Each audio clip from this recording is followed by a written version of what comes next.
Hey guys, Miles back again with another video for you here today. In the background, you're going to be seeing some Apex Legends gameplay that is brought to you from my stream, which will be linked in the description below as always. I hope you guys enjoy that.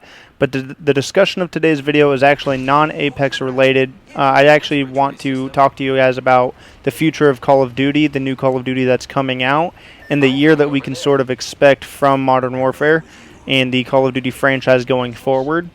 And some of the things that I really want to see come out, some of the things that I think need to happen, and some of the things that I think are kind of a risk as far as esports goes. So the way I want to do this video is to actually break it up into two different sections. The first part you're going to hear is going to be on the casual entertainment side of things for YouTube streaming, etc. In the second half of the video, I want to break down some of the factors that are going to play a role in esports for the new Call of Duty title. So first off, getting into the casual side of things, I think the most important thing here is the fun factor of the game. I think the game on a very raw level needs to just be fun. You should be able to come in as a player that's never played Call of Duty before, jump into a game and pure enjoy the hell out of it. There shouldn't be any weird mechanics you have to learn. You should be able to drop in and just have a good time. And I think that's something that, stripping the game back, not having all these advanced movements, and just keeping it simple is really going to help with. And another thing that's going to factor in there is, kill streaks and whether or not they stack. The types of kill streaks have always made for good content. In Modern Warfare 2, when you heard AC 130 above or enemy AC 130 above, you knew that it was about to get real for the next 45 seconds. There's going to be bombs hitting, there's going to be explosions. You were either going to be destroying the enemy team or running for your lives trying to take cover. And that would obviously lead into the nuke kill streak, which the way kill streaks worked in a lot of previous titles, especially in the Modern Warfare series, was they would actually stack. So if you got 14 kills with that AC-130, then you would come out of it with your tactical nuke ready, because those 14 kills would actually contribute on your kill counter. Now, I don't think that's necessarily a good thing. I don't think it's a bad thing. I think it's actually great for YouTube because it makes for good content that's exciting to watch. But I think it's not a great approach for esports, which again we'll talk about later. So kill streaks being one of the big things that's going to factor into how much fun you're having in the game, the simplicity of them, the forms of them, and kind of just what kill streaks they are. Another thing that's going to play a major factor and a huge role is the sniping mechanics and how the community receives those mechanics. It's going to be on a completely new engine this year. I know a lot of snipers are kind of worried after seeing the way the scope zooms in. It feels a little slow, or at least looks a little slow according to a lot of players in the player base in the sniping community. And I think it's something that needs to be addressed from Infinity Ward. They've always made really, really good sniping games, so I assume it's going to be fine. But being on a new engine, I'm a little bit worried. I'm a sniper at heart, honestly. I fell in love with it in Modern Warfare 2. It's always been there in the back of my head, even in Battle Royale games. Something about a sniper is just sick, and it needs to be a big part of this game going forward. We need to bring the sniping community back. We need montages. We need gameplays. Everything like that really helped grow Call of Duty on the casual side of things, I think needs to make a big return if esports is going to be a major successful AAA esport title, if that makes sense. If you look at Modern Warfare 2 in the sniping community, we had some of the highest viewership that we had on the casual side of things, just pure entertainment. Obviously, streaming has come out of that. There's a lot more streaming than YouTube now, in my opinion. And, when you look at Call of Duty viewership, yes, the numbers are higher than they've always been, but that's exclusively for the esports side of things. Entertainment-wise, no one's really making Call of Duty videos anymore. Everyone's making these Apex videos, these Fortnite videos. Splitgate had a hot moment.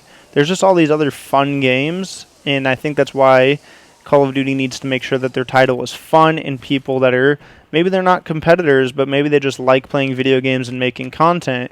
If they're having the most fun playing your game and your game is Call of Duty, then that's going to see a spike in viewership. The more people watching casual equals the more amount of people that can translate over and watch your new franchise league. So the sniping community needs to make a big return, whether it's trickshotting, whether it's montages, who knows. It just needs to be a big part of this game moving forward. Another thing I want to talk to you guys about is the Dark Edition that we've seen teased here and there. It actually was on GameStop's website when they first announced the game. It almost immediately got pulled off the website. It had no details what was contained. But earlier this morning, the Call of Duty Twitter page actually tweeted a picture of night vision goggles. And the reason that I think this is important is because the Prestige Edition of Modern Warfare 3 actually included a working set of night vision goggles. So they teased a kind of updated model of these, and with the whole theme of going dark, quote unquote, I think that the Dark Edition is likely going to contain night vision goggles, which the reason this is important is because physical copies of games has really been lacking, and there hasn't been any reason to buy them lately, and this goes for kind of all games throughout the last 2, 3, 4 years. You know, with the rise in internet speeds and digital downloads and ease of use that way, you know, you can pre-order the game digitally, pre-install it the night before, and play it the minute it comes out. Versus the physical copies, you would actually have to come home, put that disc in, and then wait for the updates and install before you could play. Sometimes you're not playing till 1, 2, 3 hours later, depending on your internet speed and the size of the updates.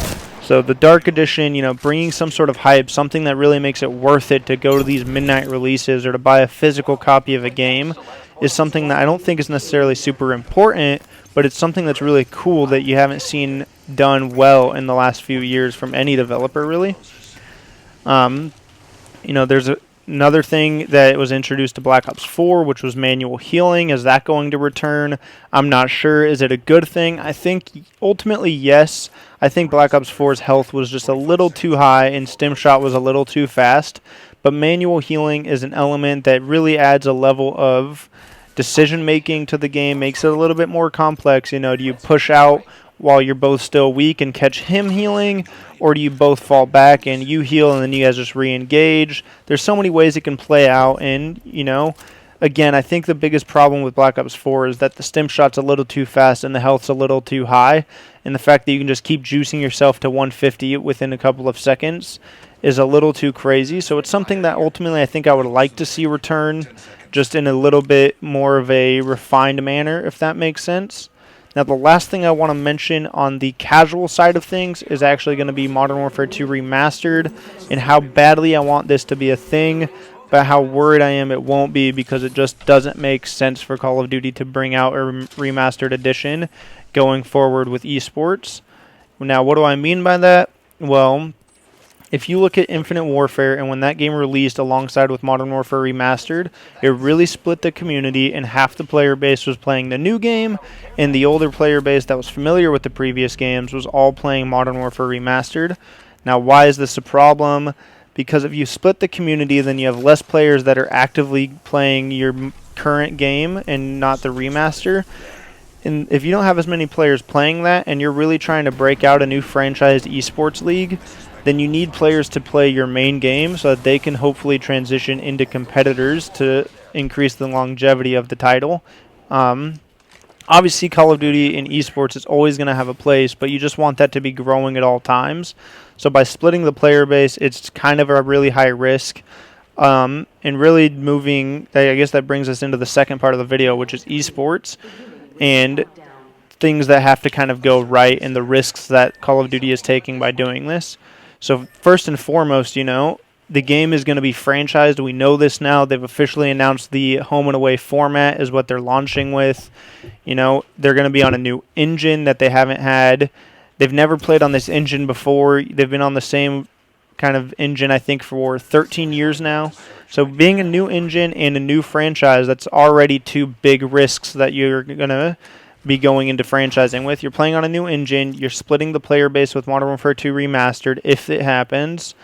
You have this new format. There's just these seemingly small factors, but this being the inaugural launch of franchise Call of Duty, these small factors are going to add up in a big way, and it's a risk that I don't think that they can really take, especially if you look at the hate that Call of Duty receives on an annual basis.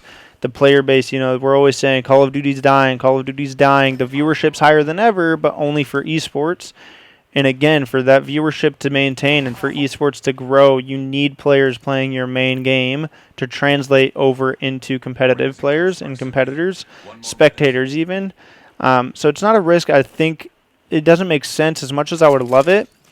Now, where it could make sense is to bring back that casual thing, to bring back the hype and stuff, but it's just the benefits, the pros, cons don't really make sense. And the last thing I want to talk about is the pacing of the game, which I think is going to be really, really important. You know, it's going to be 5v5 again. A lot of people have seen gameplay. They feel like it's really slow-paced, and I think that's actually a good thing for competitive. If you look at the most successful competitive titles, not as far as money is involved, but as far as raw competitiveness, typically the slower games have a better chance. If you look at Halo, the slower Halo games were phenomenal titles. We all remember them. They're nostalgic at this point. And I think that slower pacedness actually improves the competitive side because it allows for a little bit more strategy, a little bit more thinking, and not just rushing blindly and kind of getting lucky because you can double jump or run on a wall to get over somebody. Those sort of mechanics, which you can break as well, add too much randomness to the game versus the slower mechanics. The only one here that worries me a little bit is leaning. We introduced leaning in Call of Duty Ghosts. It was banned in the competitive community because it was auto lean. So if you were up against a wall and the peeking side was, you know, you lean to your right to peek, you'd hit left trigger and you would automatically lean to the right.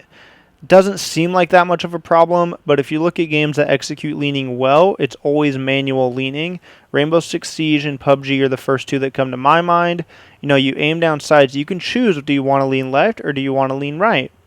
Now, against a wall where the right side is the only side you can peek from, that may not play too much of a factor, but if you're using a small piece of cover like a tree or some sort of electrical box or a truck that you can go back and forth from either side on, it plays a role because then it's, you know, do you lean left or right? You're outthinking your opponent a little bit.